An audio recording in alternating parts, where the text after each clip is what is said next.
Hello. If you're joining this live, you may be a random person, but I think if you read the description of this event, it's about service providers. And imagine you're a cloud hosting provider, a cloud provider, cloud infrastructure provider. Infrastructure is a service provider, any kind of an MSP that provides hosting services. And if you include Microsoft software, there's a 99.999% chance that for that you signed the service provider license agreement. And when you signed service provider license agreement, there's a 100% chance, because it's part of the agreement, that you agreed that Microsoft one day may randomly, absolutely without any warnings, come to you with an audit to check whether you're paying enough for the Microsoft licenses that your hosting environment requires and consumes. And it's bad enough, it's disruptive enough, it's not a pleasant experience, never is. But what if I told you that there are 4 types of audits, and 2 of them are disguised audits? And what I also want to add today is the most recent developments in Microsoft audit practices, which we're learning from service providers. So the reason why we do these live events about service providers is because our company specializes in helping organizations cut costs they spend on Microsoft. And service providers, the biggest cost they pay to Microsoft are actually not monthly costs, it's the audit penalties. And we reduced those audit penalties by about 80%. In total, in the last 10 years, my team saved between half a trillion and $1 trillion American dollars of unnecessary penalties. It's not something, no, we didn't take money from Microsoft. We didn't steal money from Microsoft. We corrected the interpretations of compliance, SAM's compliance penalties towards, to the benefit of service providers. And, I don't care about Microsoft, honestly. And speaking of these 4 types of audits, 4 types of SPLA audits that you can get. Let's start with the main one. So when you signed service provider license agreement and the umbrella agreement on top of SPLA, which is called Microsoft Business and Services Agreement, MBSA, you agreed that Microsoft may come and audit you. And in the MBSA and in SPLA, there are terms of that audit that are combined. They work together. And terms in SPLA extend or override terms in MBSA. And even in the MBSA, there are 2 types of official audits. The first one, the main one, the most painful one, the one that ends up with either paying Microsoft immense penalties or finding another commercial resolution with Microsoft, is just a normal license compliance audit for SPLA providers. Why can they initiate it? As I said, because you signed in the agreement, and the agreement in the verifying compliance part says, yeah, we can come and verify your compliance. Sorry, I'm just checking something on LinkedIn, whether this live is live, whether this is working. It's working, we can continue. And by the way, this is a live event. If you're live here, obviously you can send your questions later, but this is your chance to say hello in the chat and to actually ask your questions live. This is not a webinar. I'm not going to bore you with slides unless it's necessary. So going back to the compliance audit. The license compliance audit, how do you know it's a license compliance audit? So the initial email from Microsoft, these days it's email, will give you the hints of what kinds of audit or disguised audit, internal self-review, self-assessment there is. If it it always is accompanied by an attached PDF, which clearly says, this is an audit in accordance with MBSA number this and SPLA number that, that's an audit. Now, how do you know whether that's a license compliance audit? So the second type, I have to tell you now about it so you understand how to differentiate them. The second type of the audit that is official is a compliance with trade laws and anti-corruption compliance. So if your audit notice says it's an audit and it's about compliance with trade laws, so importantly, that is not a license compliance audit, and I'll talk about it later. If it doesn't say so, if it looks like we're verifying your license compliance, if it says we're verifying your license compliance, then what they do is they come, and I have other videos on this channel, on YouTube channel, and in our LinkedIn page, and articles on SAMexpert.com that explain what happens during an audit. We just recently had a couple of live events where we actually, and we'll continue this trend, explain to you how to deal with this audit step by step. So each stage, but effectively again. That is a license compliance audit. Never ignore it. So never ignore it. Don't play games with it. If you think it's unfair and you have a good lawyer that you think that might stop the audit from happening, engage with a lawyer. That is that level of seriousness. You can't ignore it. Microsoft has 30 days to notify you before they start an audit. See, there's not even a what's the word I'm looking for? It's not even a condition. We'll ask you whether you are happy that we come with an audit. No, they'll let you know 30 days in advance that the audit will begin. And the other kind of telling sign that this is an official audit is that they name the auditor, which will be one of the big four consulting firms, famous consulting firms: EY, Ernst & Young, KPMG, PwC, PricewaterhouseCoopers, the old name, and Deloitte. So if they tell you in the initial notice who the auditor will be. So when you see one of those big names, it's one of those official audits as per the language of SPLA. The second type of the official audit is, I wouldn't say it's getting traction. It's got traction last year, and now they're happening with almost the same, if not higher frequency than license compliance audit. And this is why it's important to recognize that that's a different type of audit, and by the way, much less disruptive. So what they will check in the license, in the trade law compliance audit is not the licenses. Nobody's going to count licenses. Nobody's going to verify your payments. What they're checking is that your clients are not under sanctions by the United States of America, because Microsoft is an American corporation. They must comply with the trade laws. Therefore, their partners, and if you sign the SPLA, you must be a Microsoft partner. Their partners must comply with American trade laws. Therefore, if a company or an individual is sanctioned by the United States of America, then you must refuse services. You may not serve to those clients. Therefore, you need a procedure, and you need the whole framework of training, demonstrable, can I say that? Processes that you may demonstrate, you have evidence of them happening, that you verify each client. They will ask you for a client list. And under that audit, you can't go back and say, sorry, this is protected by privacy, potato. You can't just say that.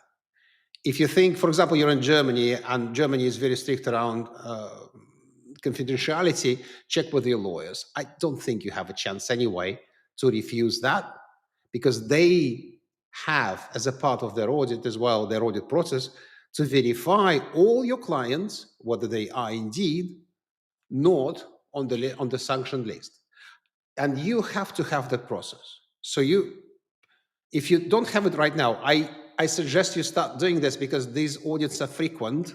As I said, they're not as disruptive as big audits, but you need to prepare. I'd rather you, after watching this video or this live event, went back to your drawing board and created those verification processes. Ask ChatGPT, if that's your basic start, almost free of charge, or talk to a lawyer, or come to us. We can help you draft those documents and define the processes of how you verify sanctioned entities. And I'll give you a hint. I'll show you one thing. Please bear with me. I had it open. I hope I still have it open. Yes. So there's an organization in the United States that is called Office of Foreign Asset Control, OFAC, or FAC. How do I share my screen? Just a second. Chrome tab. I have it here. Please bear with me. Sanction search. There you go. This is the address. This is the site where you can search, type the name of your client, try different spellings and variations if you're not in a Latin part of the world, and there you go. That's how you find whether your clients are under American sanctions. It's a pretty good, robust database, and this is the service. This is the database auditors use, and everybody is supposed to use. Those who work with American companies, and those that have, by the language of the contract, to follow the letter of the trade laws. So that was it. So again, why can they ask for it?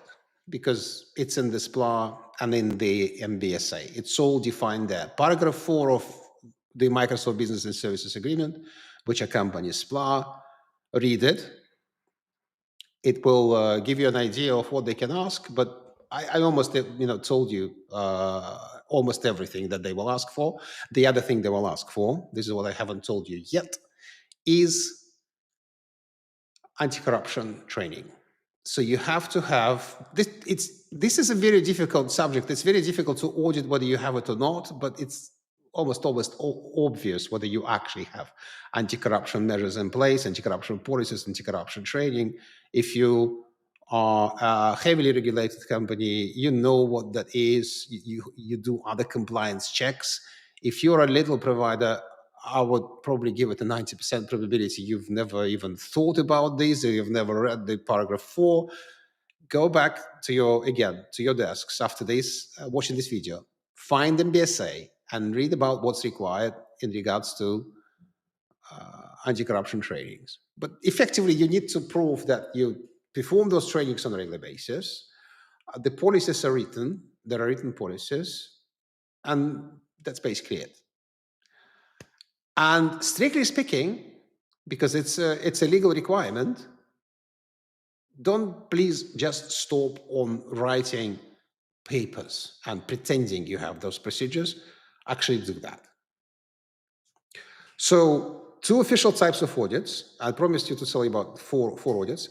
2 official types of audits, again, that Microsoft initiates with a PDF, which is signed by a Microsoft employee. There's a name. There's a Big 4 consulting company assigned as an auditor. These are the telltale signs.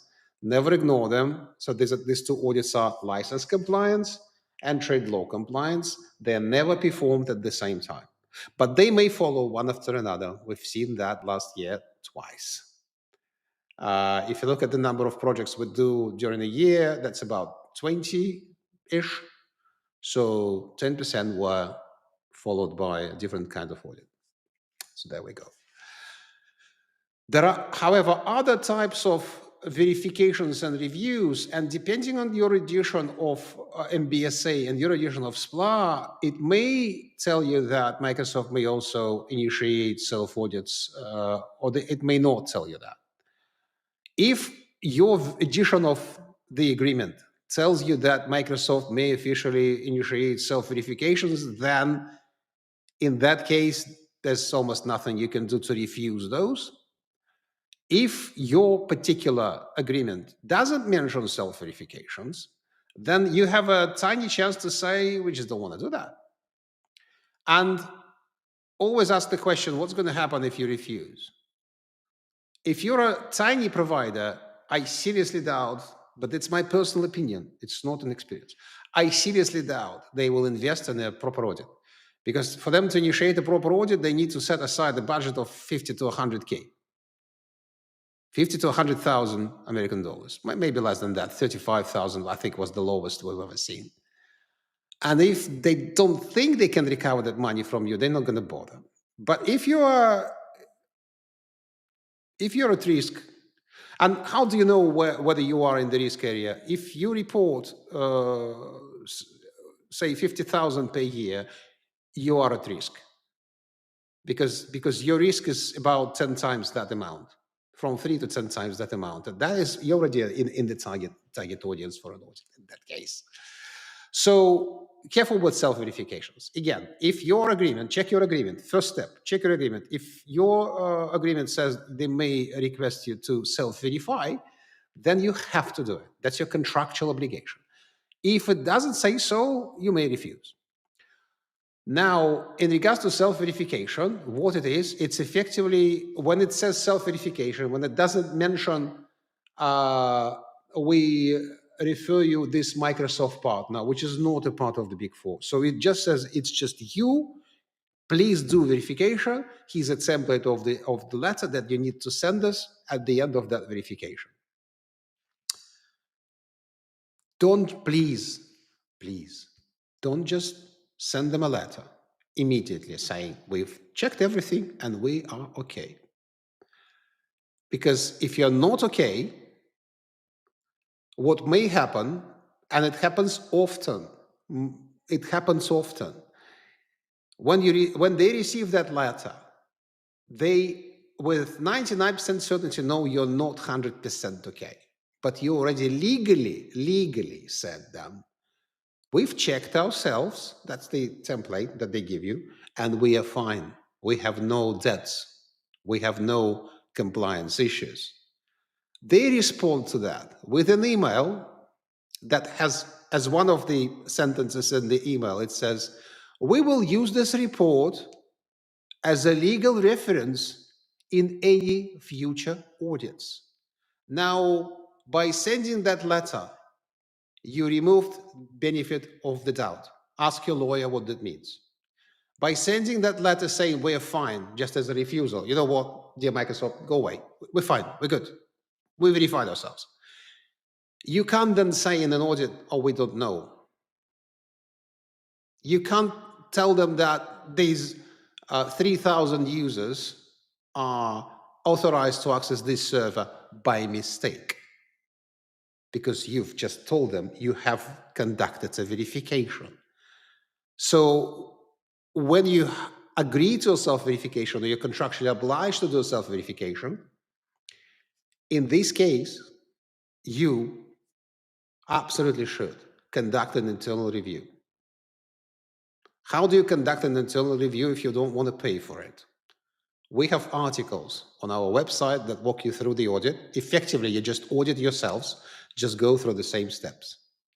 Collect the data, look at every single license, not just what you report, every single license of Microsoft that may be on the service, count authorized users, and so on and so forth. You audit yourselves, and then decide how you want to react to this. The best I can recommend you is to clean up your estate, because nobody is watching. Nobody is watching. You found a mistake, clean it up. But make sure that after you cleansed it, if then you have compliance issues with your cleansed environment, as it's supposed to be, an accurately configured environment where there are no users that shouldn't be having access, when there's no rogue installation of Visual Studio and whatnot, then decide how you're going to compensate Microsoft for that. That is, I'm legally not happy to give you advice right now, because it depends on your circumstances, and usually that advice requires some kind of a legally binding confidential agreement. But figure it out yourselves. What I'm suggesting you to do is, we have never seen a pristine, clean estate without any problems at all. Clean it up. Compensate Microsoft for the problems. And in your letter, explain it to them and absolutely include that, thank you for this self-review. We will now, moving forward, address these issues in our updated and improved processes. If you send that letter and they will look at their records, they have AI these days that tells them whether you're lying or not, which makes mistakes all the time. You can't trust it. But then again, it gives them an idea whether you're being genuine or not. And I'm not blaming, I'm not saying you are not genuine, but you may make a mistake. You may not understand how to conduct a self-review and just make that mistakes. And then they will know. They have ways. I mean, when they say no, they will assume that something isn't right. Then they may send you an audit. But what we noticed is that when providers send the letter saying we're fine, we're clean, we're pure, pristine, we have no problems, they get an audit after that, an official audit, because now they have a much better position to negotiate with you as a result of that audit. But if you compensate them, if you genuinely self-verify, compensate Microsoft for what you didn't pay when you had to pay, then we don't see audits coming after that. We can't guarantee it. I can never give you a guarantee. But we don't see audits coming after that because you did something, you paid something to Microsoft. And the last type of the audit is the same kind of self-review, also comes from Microsoft, usually not signed by any person. It comes from a anonymous, I don't know, Microsoft UK partner center, whatever. There won't be a person. If there's a person, I would be very surprised. And then they say, you need to self-verify, and to help you, we recommend you, not even recommend you, we assign this Microsoft partner. So again, I don't like it personally, because what they're doing is they are introducing a third party, which is not a Microsoft appointed big four trusted auditor. And I just don't understand how this aligns with Microsoft's practices. They used to do it in the States, then extended this practice to Europe. Then at some point, we didn't see for a while those audits. Now they're coming back. So this is effectively an audit, but it's also a sales exercise. It is a sales exercise. It's up to you.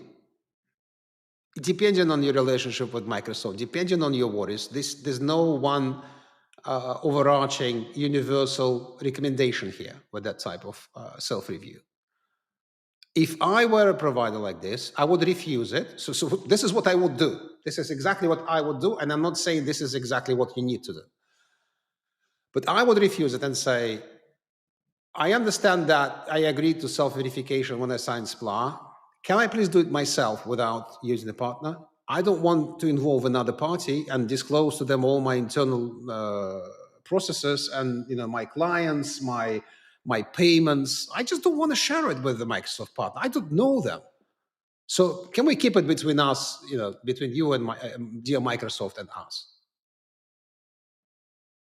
This is what I would recommend doing these days, based on previous experience. We have an article about these types of audits. It's much more structured than my speech today. It's very, very dry.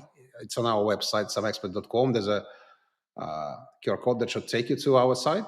In the articles, you'll find it in the SPLA-related articles. So I promised you in the announcement of this live and in the first 5 minutes, I promised you that I'm going to point you at a problem that started to arise, another thing, and it's not that little, it's not a little thing, that Microsoft started paying attention to. They should have been enforcing it from the very beginning, but they didn't. Now they are enforcing it. So I don't know whether you know, but if you are a multinational entity and you have locations and data centers in multiple places, you may report SPLA in one of these countries where you have presence. And it does make sense because prices fluctuate, but in general, United States dollar, USD pricing for SPLA is way cheaper than European. I can't explain why, but it is. And I heard, but I can't confirm it, that Indian price list is even better than American. So imagine a provider having presences in multiple countries. They choose where they sign SPLA and where they report it through which reseller. So that's such a choice. And it's still okay as long as you have actual physical presences. But what Microsoft is insisting on right now, and I heard this recently when I was in Germany, I spoke to German providers, and two of them confirmed it to me that during an audit, they had to switch their reporting from United States to Germany because the main presence and the majority of the services they provide was in Germany, even though they had physical presence with data centers in the United States of America. And even in the cases when you only have like a representative office or a sales office or a, God forbid, virtual office, which is absolutely fine to have, then you'll have a very sorry face talking to Microsoft these days because they started enforcing this bit. Please pay attention to that. If you are reporting your SPLA through a different country to where your main business is located, I would go to your reseller and consult with them what to do. And see whether your reseller, through whom you're reporting it right now, can protect you and give you peace of mind and say, this is fine, don't worry about it, because this, and that, with full explanation. If you have doubts about resellers' response, send me a message and we can discuss it on a free of charge call. Absolutely. So this is it. This is it about the four types of compliance audits, SPLA compliance audits from Microsoft. I don't see any live questions. Well, usually. Well, wait a second. We do have no. We have lots of hellos. So yeah. Hi, Mark. Hello, Amrit. Hello, John. If you, ladies and gentlemen, have any questions right now, please ask them. I have a delay of about 20 seconds here. What I'm going to do, I'm going to show you that. No, I'm going to paste the link to the American sanctions list search, which you need to use. I'm afraid it's only going to be pasted on, sorry, put in the chat on YouTube. So for our LinkedIn viewers, I'm just going to leave a comment with that link under the page of this live event. So yeah, I've just done it. So both LinkedIn and YouTube viewers, you can now click it. You can now see where it is. But anyway, just type in your search in your browser OFAC, Oscar Foxtrot Alpha Charlie, sanction search, and it'll take you to the sanction search list. Let me review something just in case so I didn't forget anything. Please bear with me, not for long.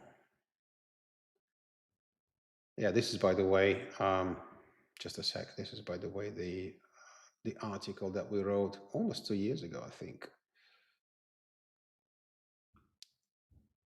Cropped up for types of SPLA audits by Microsoft. Yeah, this one. Where you can read, as I said, a more dry version of what I just told you. I haven't yet added that warning about what's it going to say? The warning about the country of reporting. I need to update this article because this is news. What you can also find is we have a whole SPLA audit guide here, which you can just follow yourselves if you don't want to engage a party like us. We're giving up the entire playbook here, so feel free to follow.